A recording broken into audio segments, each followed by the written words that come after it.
Mercredi 20 janvier 2016, mesdames et messieurs, bonsoir et bienvenue dans cette édition dont voici le sommaire. Le gouverneur de la ville de Conakry n'est plus. Soriba Sorel Kamara a rendu l'âme hier aux environs de 22 h dans une clinique privée de la place. Ses anciens collaborateurs gardent de lui un homme simple, serviable et rassembleur. Autrefois entretenu par la société Roussal Fria, les 4 ponts de Tanene présentent aujourd'hui un visage très dégradé. Pourtant, il relie plusieurs préfectures de la Guinée à la capitale à partir de la commune rurale de Doubreka. Encore une fois, bonsoir. Tout d'abord, lancement ce mercredi du programme d'appui à l'autonomisation des femmes à travers la formation et l'apprentissage. Environ 1300 femmes des groupements féminins vont bénéficier de ce projet, un programme initié par l'Office national de formation et de perfectionnement professionnel, ONPP en abrégé. Le compte rendu est signé Ba Mamadou Alpha. Sachant bien que les femmes représentent un peu plus de la moitié de la population guinéenne et conscient aussi qu'aucun progrès n'est possible sans la gente féminine, l'Office national de formation et de perfectionnement professionnel décide de booster l'entrepreneuriat féminin. Cette structure qui se fixe aussi pour ambition la création et la promotion des activités génératrices de revenus au profit des structures féminines se montre aujourd'hui plus que jamais déterminée. Les femmes doivent faire l'objet d'attention particulière en vue de leur permettre de participer à la croissance économique de notre pays. Nous sommes convaincus à l'ONFP que l'autonomisation des femmes par la formation professionnelle et l'apprentissage est incontournable, en ce sens qu'elle leur fournit des compétences techniques, organisationnelles et entrepreneuriales pour la consolidation de leur potentiel intellectuel ou professionnel. Convaincu que ce programme d'appui colle parfaitement aux préoccupations de la couche féminine qui est de renforcer sa contribution au développement durable, la représentante des groupements féminins a exprimé toute sa reconnaissance aux initiateurs de ce projet. Bernadette Keita a réaffirmé l'engagement des femmes pour un progrès durable de la nation. En réaffirmant notre totale volonté à participer activement au développement social et économique de notre pays, nous réitérons notre reconnaissance au président de la République. Le dynamisme et la volonté qui animent les femmes guinéennes prouvent qu'elles constituent un vecteur de développement, se réjouit le ministre de l'Enseignement technique et de la formation professionnelle. Damantan Albert Kamara rassure que le gouvernement reste déterminé à les accompagner. Le gouvernement, par ma voix et par celle des ministres qui m'accompagnent ici et qui sont présents, vous garantit que tout sera mis en œuvre pour faire de vous des vecteurs du développement de la Guinée, donc de vous accompagner. Nous comptons sur vous. Ce programme d'appui s'étend sur 3 ans avec un coût global de financement d'environ 15 milliards de francs guinéens. Je vous l'annonçais tout à l'heure en sommaire, les 4 ponts de Tanene qui traversent le fleuve Concouré se trouvent de nos jours dans un état de dégradation très poussé. Un passage obligé pour les populations de plusieurs préfectures de la Basse-Côte et celle de la capitale Conakry. Ces infrastructures qui datent de l'époque coloniale ne présentent plus une image reluisante. Des usagers ne savent plus à quel sein se vouer. C'est un constat de Moussa Sefa Kamara. Situé dans la commune rurale de Tanene, préfecture de Doubreka, ce passage communément appelé 4 ponts représente aujourd'hui un véritable calvaire pour les usagers.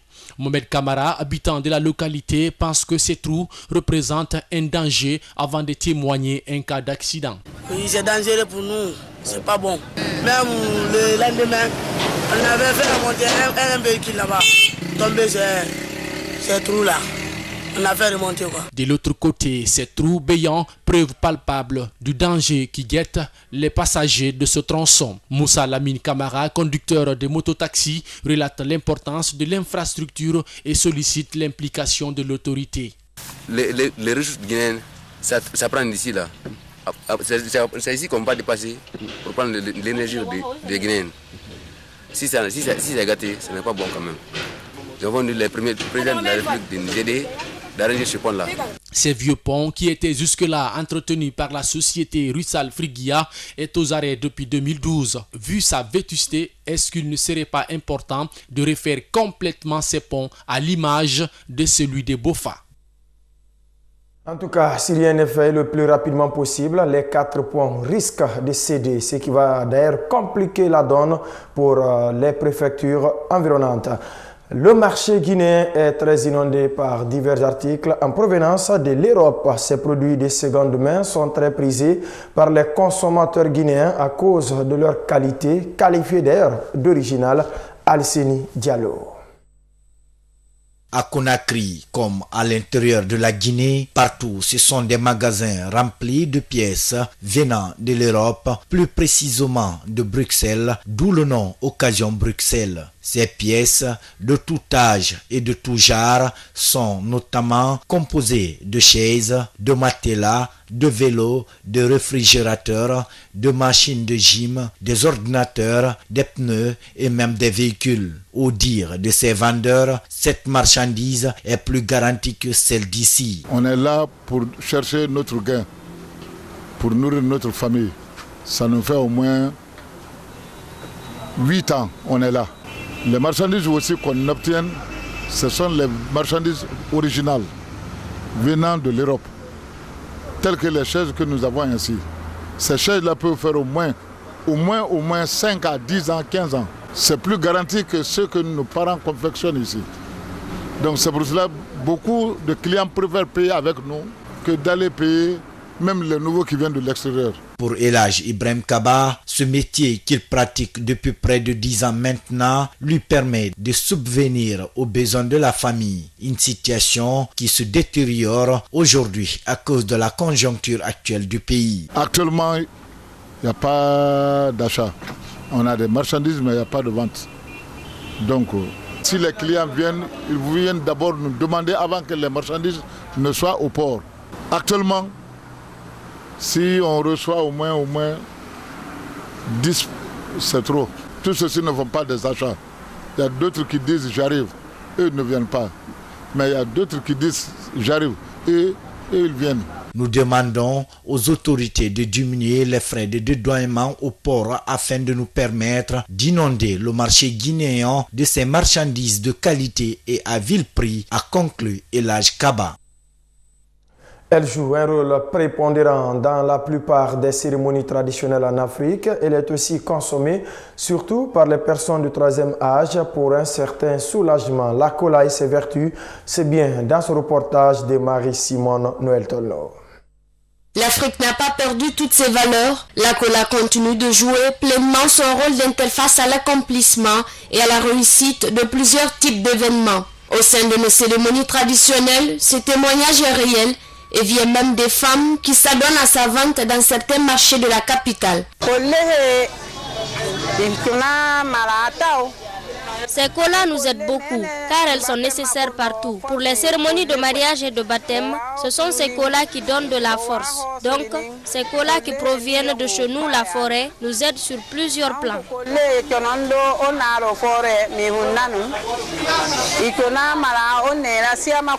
Pour ces femmes vendeuses, nombreuses sont les difficultés qu'elles rencontrent en ce moment dans ce business qui leur apportait assez d'argent.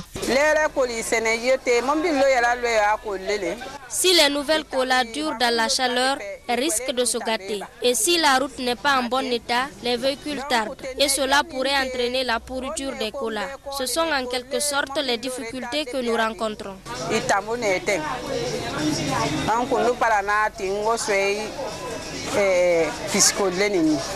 Quand on envoyait la cola ici, des fois on prenait la cola là-bas à 500 000, on envoyait ici, on pouvait gagner 200 000, 300 000 comme bénéfice, des fois 100 000 comme bénéfice. Mais actuellement, la cola, le prix, non seulement le prix est baissé, mais il n'y a pas de vente. Parce qu'on prend la cola là-bas à 400 000, arrivé ici au moins 500 000, 550 000. Mais actuellement, on a des problèmes, même pour gagner au moins les 50 000 francs comme intérêt, c'est très difficile. Une remarque que partage l'administrateur du marché de Matoto, Moussa Keita. Mais heureusement que la cola n'est pas facilement périssable à la différence de certaines marchandises. Il y a des problèmes, mais la cola est une denrée qui ne périt pas facilement. Donc le secteur cola est épargné de ce fléau. Mais si c'est le secteur banane, par exemple, locaux qui proviennent de la Côte d'Ivoire ou de la forêt, et dès que le véhicule tombe en panne, tout de suite, là, il y a des cris. Et la femme se plaint. Mais la cola peut se conserver plus longtemps que les autres fruits. Il n'est pas un secret pour personne que les vertus de la cola fondent notre société traditionnelle depuis la nuit des temps. Elle sert de nos jours de matière première à la fabrication du jus, à la teinture des habits traditionnels connus sous le nom de forêt sacrée, dont l'usage se modernise de plus en plus. Autant d'utilité que ce fruit incarne pour l'évolution de la société. Autre élément initié dans cette édition, depuis des millénaires, des malades à travers le monde ont été soignés à l'aide de médicaments traditionnels à base de plantes. Cette médecine traditionnelle est abandonnée par des populations au profit de la médecine moderne, mais de nos jours, cette tendance semble quasiment inversée pour diverses raisons. Lis Mariam Bailo. Plus de 80% de la population en Afrique fait souvent recours à la médecine traditionnelle pour guérir leur mal. C'est le cas de la Guinée, d'où bon nombre de citoyens abandonnent aujourd'hui la médecine moderne pour faute de moyens financiers et d'autres non satisfaits du traitement des différentes maladies. Pour tenter d'égaler la médecine moderne, les tradipraticiens rencontrés au marché de Madina disent faire le diagnostic des patients sur place et prescrivent les médicaments qu'il faut. Pampatan, Bolonta, Dunduke, Tantafiri, ce sont des produits qui soignent la gale.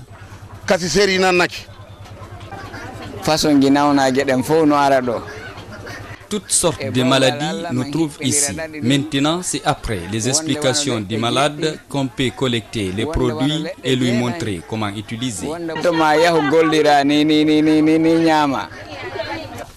Considéré par les pratiquants comme étant la somme des connaissances, compétences et pratiques qui reposent sur les théories de croyances et expériences propres à nos cultures, la médecine traditionnelle occupe de nos jours une place prépondérante dans le traitement des citoyens, puisque pour eux, elle soulage la quasi-totalité de la population. Mon enfant souffre de la gale.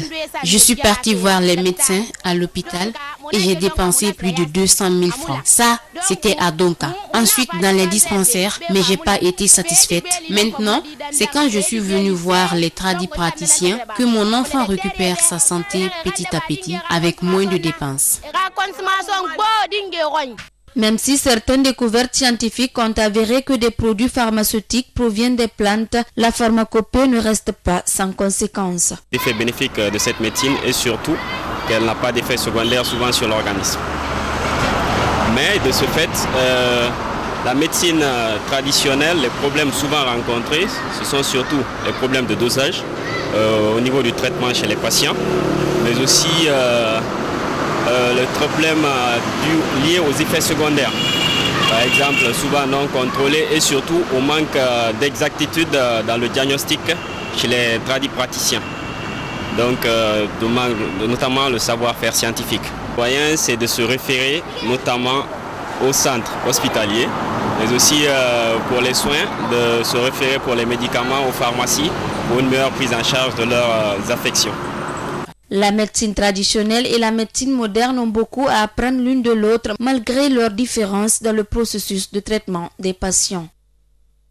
La Guinée, connue aux premières heures de son indépendance comme un pays promoteur dans le domaine touristique, connaît de nos jours une faible rentabilité dans ce secteur. Les enjeux sont pourtant de taille, surtout quand on sait que le secteur pourrait être, comme l'Égypte, un élément clé dans l'essor économique de la Guinée.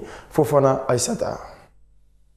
Située sur la côte atlantique de l'Afrique de l'Ouest, la Guinée dispose de 4 régions naturelles au climat et à la géographie très variée qui font d'elle l'un des potentiels touristiques les plus riches de la sous-région. Pour les colons français, le pays était une sorte de paradis où l'on venait respirer un air pur. Elhadj Mamadou Oulare, ex-agent du tourisme à la retraite, se souvient encore des multiples déplacements qu'il a eu à faire avec les touristes étrangers. On prenait également les touristes pour aller au voile de la mariée à Kindia pour pouvoir les promener là-bas et puis faire des bombances et puis on retournait. On les envoyait aussi à la place de Soro, on les envoyait à Bundabou Et ce que je retiens comme un souvenir, c'est ça. Bon, évidemment, on faisait également la chasse à l'éléphant. Hein? On faisait la chasse à l'éléphant à Ourekaba, à Mamou, au moment de sergent Ourekaba qui animait, qui accueillait les touristes, quoi. Bon, comme par le passé, le tourisme, on le disait d'ailleurs pratiquement, que celui qui n'a pas, des fois on prenait l'autorail également, qui en 15 heures nous conduisait à Kankan à la vitesse maximum de 30 km à l'heure, que celui qui n'a pas parcouru, par exemple, l'axe ferroviaire Conakry-Kankan, ne peut affirmer qu'il connaît la Guinée, que même s'il a sillonné toutes les routes du territoire, et surtout la basse altitude, les contrées réputées touristiques. Le secteur touristique de la Guinée est très varié et comporte notamment le tourisme naturel, balnéaire, de découverte, de chasse sur le littoral et celui culturel. Mais malgré cette diversité, le secteur n'arrive plus à répondre aux exigences admises par le tourisme mondial. Un facteur qui, pour Hassan Dambélé, diplômé de l'école supérieure du tourisme de l'hôtellerie de Conakry, est dû à un certain nombre de difficultés, notamment l'accès aux sites touristiques, la faiblesse de l'investissement dans ce secteur, l'inquiétude sécuritaire, la persistance des tracasseries administratives et l'absence d'institutions adéquates au financement des activités touristiques. Si, auparavant, ces difficultés n'étaient pas prises en compte, aujourd'hui, elles devraient l'être, car avec le virus Ebola qui s'ajoute à la liste, le secteur du tourisme, considéré comme l'un des secteurs clés dans l'essor de l'économie guinéenne, pourrait s'éteindre à jamais. Page noire dans cette édition, le gouverneur de la ville de Conakry, je vous l'annonçais d'ailleurs en titre, Soriba Sorel Kamara est décédé ce mercredi par suite de maladie. Les proches, amis et collaborateurs du défunt se sont rendus dans la famille mortuaire pour présenter les condoléances d'usage. Ils retiennent tous de l'homme la gouvernance et l'amour de la patrie. Saloum Kondé. L'émotion était grande et les témoignages pathétiques ne tarissent pas à l'endroit du défunt. Son chef protocole dit avoir des peines immenses. Et moi personnellement, quand on connaît la position d'un chef de protocole vis-à-vis d'un chef, on se rendra compte combien de fois les peines sont grandes. Alors on ne fait que se remettre à la volonté de Dieu et prier Dieu pour qu'il pardonne tous ses péchés et le reçoive dans son paradis. Suite à la disparition de Soriba Sorel Kamara, ses voisins et les comédiens de Conakry sont aussi sous le choc. Ce que je retiens sur lui, Soriba Kamara est un rassembleur. Je retiens de Soriba Kamara qu'il a fait son travail en Guinée. On ne pourra pas finir de parler de Soriba Kamara. Les membres du gouvernement présents à cette cérémonie sont également consternés par la perte d'un de leurs. Tous retiennent de Soriba Sorel, un homme qui a loyalement servi son pays. Soriba Sorel a été un garçon affable, bienveillant, travailleur, consciencieux, complètement discipliné dans ce qu'il fait, mais surtout loyal. Chacun de vous est témoin de cette loyauté. Quand aux côtés du professeur Alpha Condé, il s'est donné corps et âme. Un homme engagé, jovial, mais sous une jovialité, une très nette fermeté pour faire de la ville de Conakry une ville avec répondre aux défis qui se posaient à elle, avec certes un certain nombre de difficultés, mais toujours présent sur le front du combat, notamment contre l'épidémie Ebola, contre l'assainissement, pour l'assainissement plutôt, contre l'insécurité. Donc je crois que c'est ce message que nous retiendrons. Ancien secrétaire général de la jeunesse du PIP et ancien député à l'Assemblée nationale, Soriba Sorel Kamara a occupé les fonctions de gouverneur sous le régime du général Lansana Conté avant d'être limogé par l'ex-junte du capitaine Dadis Kamara. En 2014, il reprend cette même fonction. Voilà, mesdames et messieurs, c'est la fin de cette édition. Tout le plaisir a été pour moi de vous servir. Je vous retrouve demain pour d'autres informations. Mais d'ici là, passez d'agréables moments en compagnie des programmes de Africa Today Télévision. Bonsoir.